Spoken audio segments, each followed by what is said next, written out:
కలియుగములో శీఘ్ర వరప్రసాదం అన్నాడు. అంటే ఏ దేవతను ఉపాసించినా శీఘ్రమే వరం.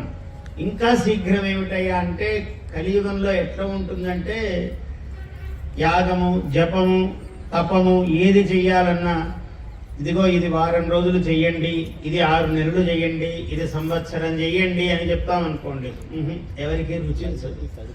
ఇట్లా నువ్వు కళ్ళు మూసుకో, ఇట్లా తెరిచేటప్పటికంతా నీకు వరం వస్తుందంటారు అనుకో అని అప్పుడు ఇంకా దాని మీద వేగము వేళ్ళు ఇట్లా కదిలిపోతూ ఉంటాయి. లైకుల మీద లైకులు. అట్లా ఫేస్బుక్ అన్నది దానికి సహస్ర శీర్షా పురుష, అక్కడ సహస్రమే చెప్పారు, శతసహస్ర శీర్షా పురుష అన్నట్లు ఫేసులు సహస్రాలు అయిపోతూ ఉంటాయి. ఆ ఫేసులు, లైకులు, బుక్కులు అన్ని కూడా ఏమిటి అంటే వేగము. చెప్పేవాళ్ళు కూడా అట్లాగే కండువాలు వేసుకొని చెప్తుంటారు. ఇట్లా 5 నిమిషాలు కూడా కాదు, నువ్వు ఇట్లా 3 సార్లు చెప్పావంటే కళ్ళు తెరిచేటప్పటికి అమ్మవారు వచ్చేస్తుంది నీకు ఎదురుగానే. అంత వేగం కావాలి.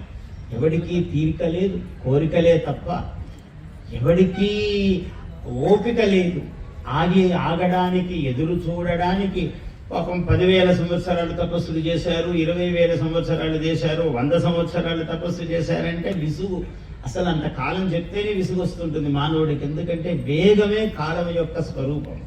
ఈ కలియుగం అనేదే అతి వేగం అన్నమాట. ఏదో నెమ్మదిగా ఉపన్యాసం నాగఫణి శర్మ గారంటే ఏదో రవీంద్ర శర్మ గారు చెప్పటము, ఎక్కడో అక్కడ ఇక్కడ టీవీలో చూడటము, అనేక కారణాల చేత ఇవాళ అమ్మగారు తల్లులు అందరూ కూడా ఇక్కడ తల్లులే ఎక్కువ కనిపిస్తున్నారు. అందరూ చాలా గొప్ప యోగం. ఎందుకంటే చెడి యాగం కదా, యాగమే అమ్మవారు.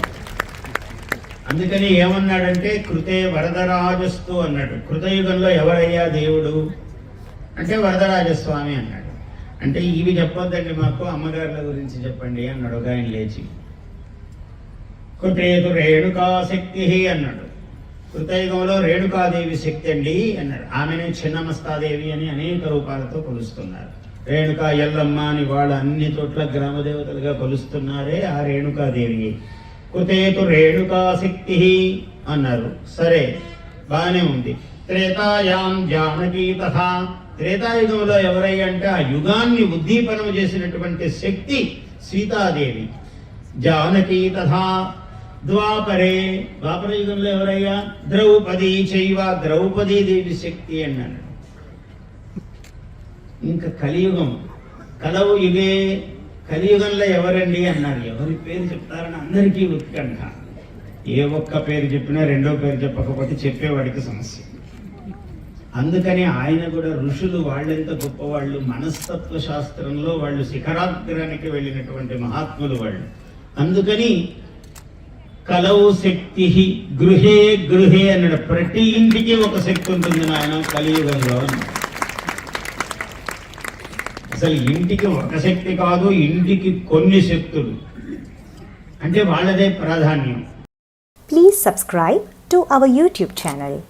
Like and share this video.